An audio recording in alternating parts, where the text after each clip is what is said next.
Welcome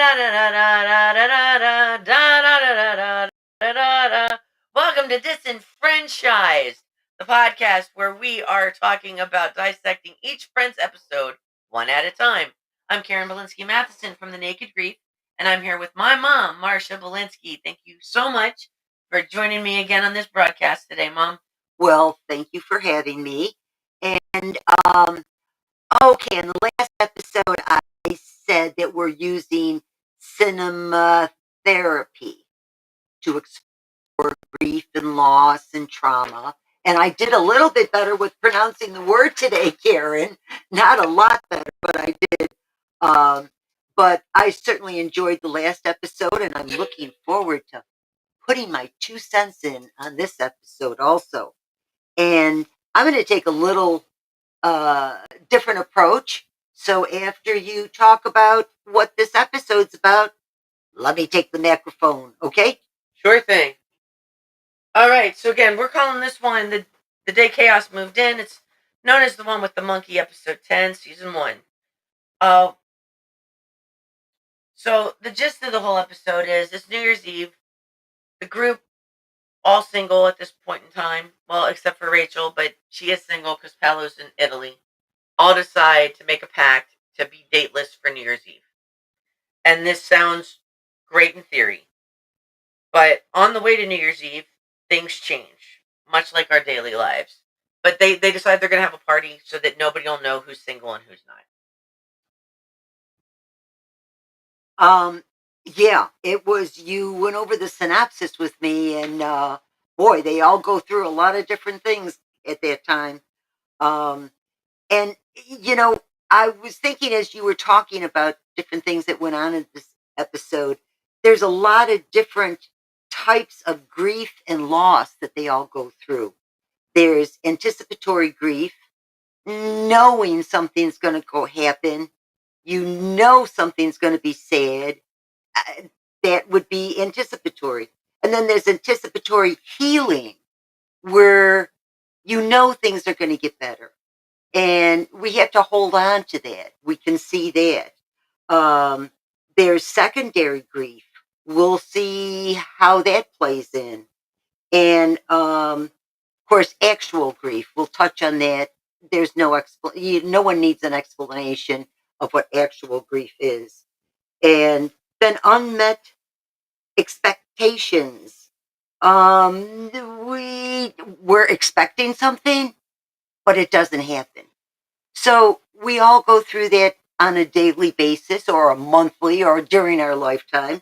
So let's see how these things all play in with these characters. You're right, and there's a general theme involved too. Loving things that can't love you back and letting go of what you can't keep. So when we start with Phoebe meets David while she's playing her songs at Central Perk, and they fall hard and fast.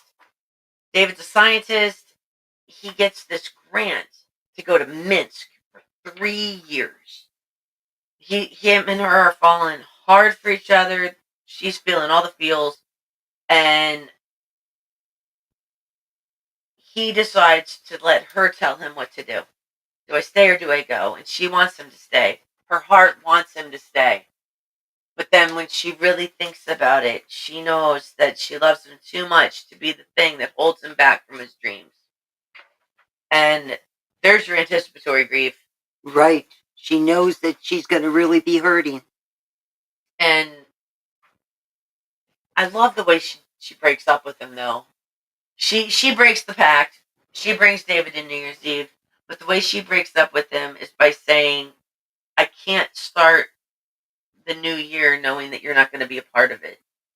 So I think we need to say goodbye now before the ball drops and the next year starts, knowing that you're going to leave the first day of the new year. Well, looking and thinking about Phoebe, sometimes love means letting go. And that's what I feel like she did. It was best for both of them. And that's not being selfish. It's being giving. Yeah, and sometimes that selfless act is shows you more of how deeply you love that person than choosing what makes you feel good. No, stay. That's selfish. Absolutely. I mean, I had that happen in my adult life, making the decision to not be somewhere I wanted to be because it wasn't the right time or the right reason. And it's hard. It doesn't make your heart hurt less, but it does make you also feel good to know that the person that you are letting go of is doing something meaningful, purposeful, and they're going to be where they need to be for the moment. Right. It's putting someone else ahead of yourself. Mm-hmm. And yeah, we all have to do that once in a while. And then we got Ross. Poor Ross. Poor Ross. He's really, I mean, it's only episode 10, and I think I say poor Ross almost every episode. I mean, it's the divorce. It's the single parenting thing that is looming. Anticipation on that, knowing that he's never going to get the everyday of all the firsts with the little guy. And his friend Bethel rescues this monkey from a lab named Marcel, and a capuchin monkey, and he decides to adopt it to help fill his heart space and learn to love again. I kind of remember that little monkey. He was a troublemaker. Oh, absolutely. I don't remember him being real lovable. And the way I remember it, Ross felt bad because the monkey doesn't love him back. No, the monkey goes everywhere Ross doesn't. Oh, I don't know if it's this episode or a different one, but Chandler goes in to look in on Marcel, and like Marcel and him are bonding, and he's doing tricks for Chandler and all kinds of stuff.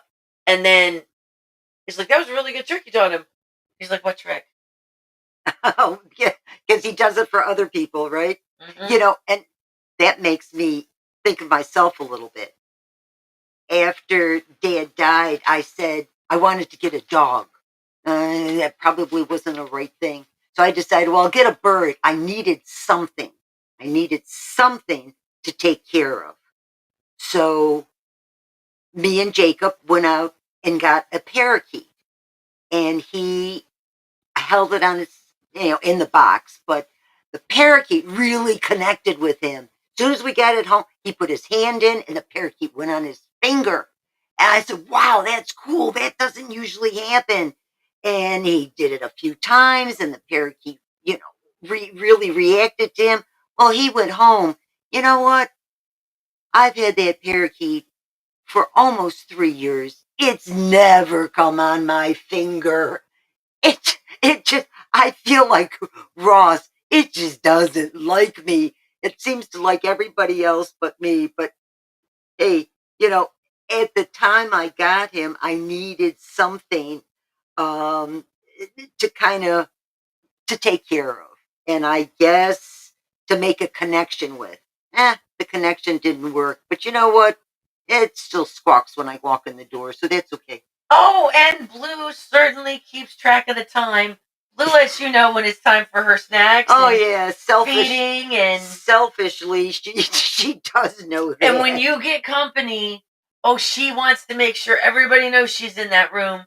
Yeah, because she likes everybody else except me. I don't know, but hey, Ross didn't get he tried to make a connection with that poor little monkey, and I don't think it ever happened.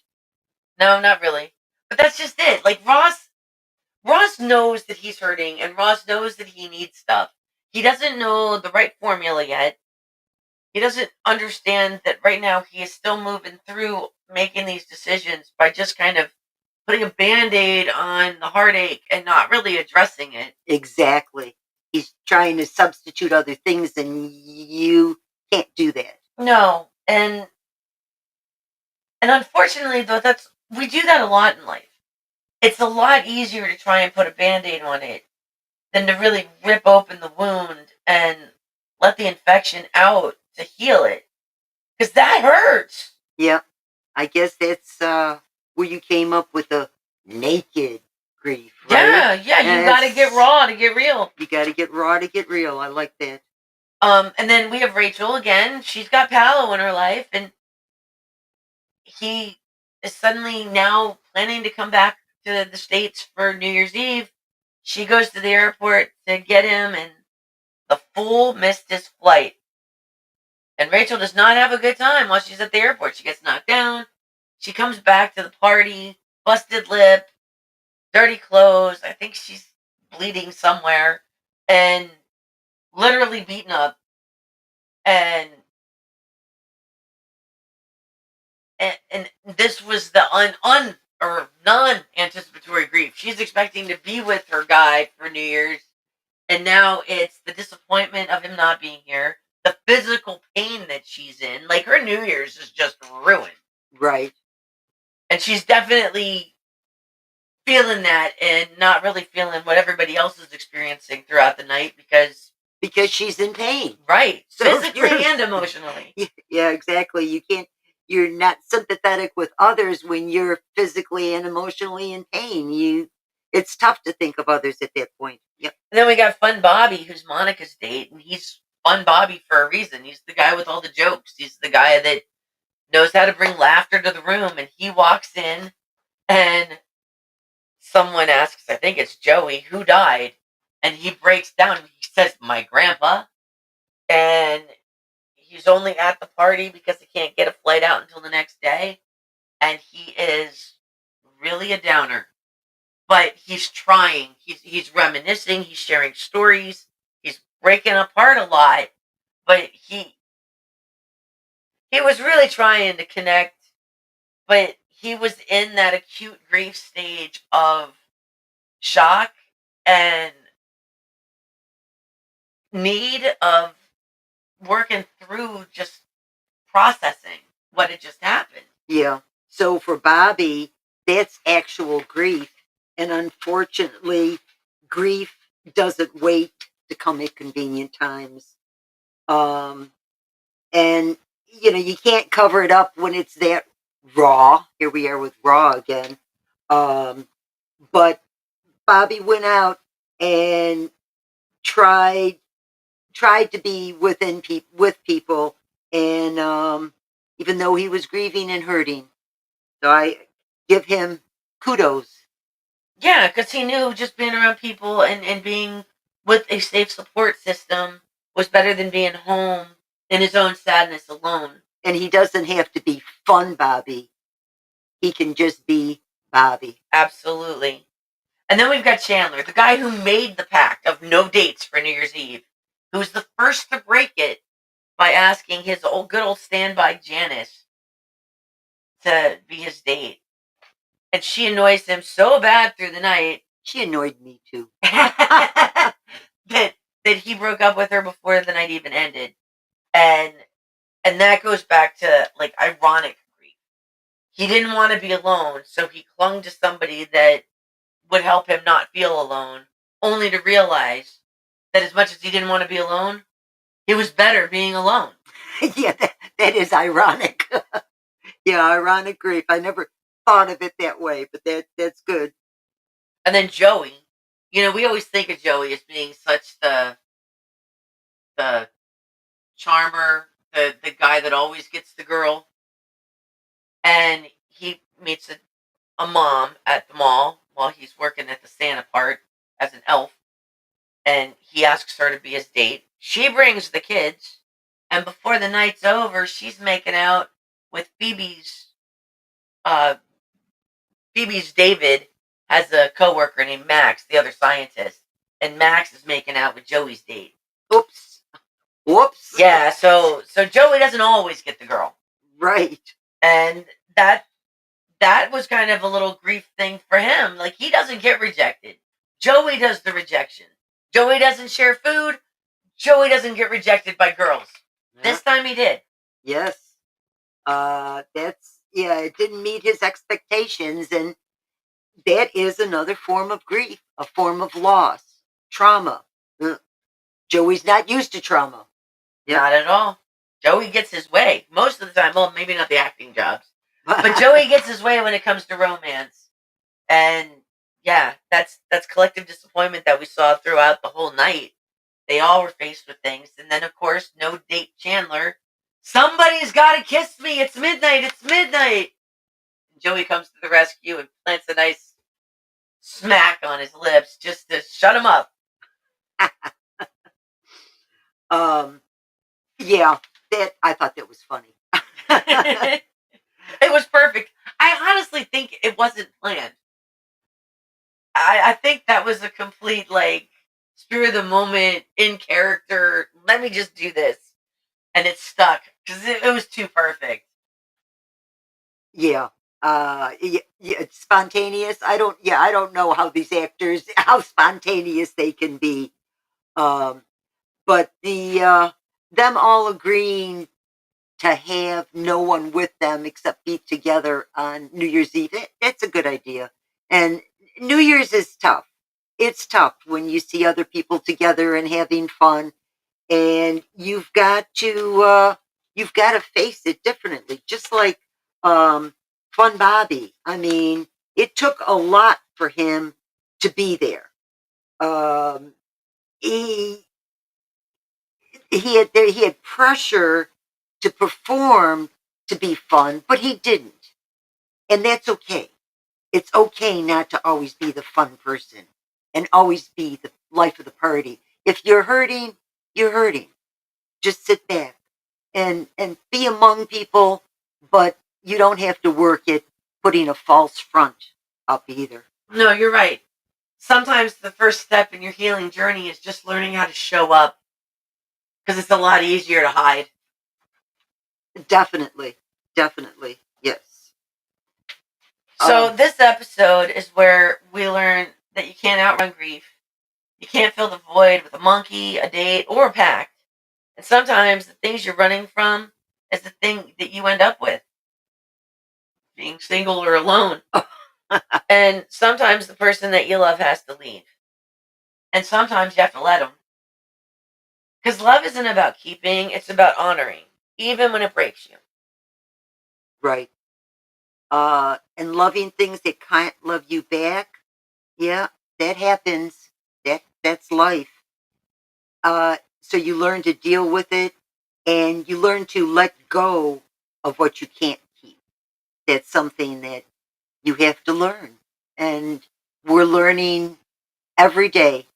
We go through things, and we should all make it a learning, something to learn by. Absolutely. So next time we're going to dive into the one with Mrs. Bing. We call that one, gotta look at my notes, I'm sorry folks, The Day Mother Surprised Us. Uh-oh. That's where Ross gets kissed by Chandler's mom, and we explore boundaries, betrayal, and what happens when someone crosses a line you didn't know you had. Sounds interesting. Thank you for having me, Karen. Thank you, Mom. We'll see you next time. Da da da da da da da da da da da da da da da.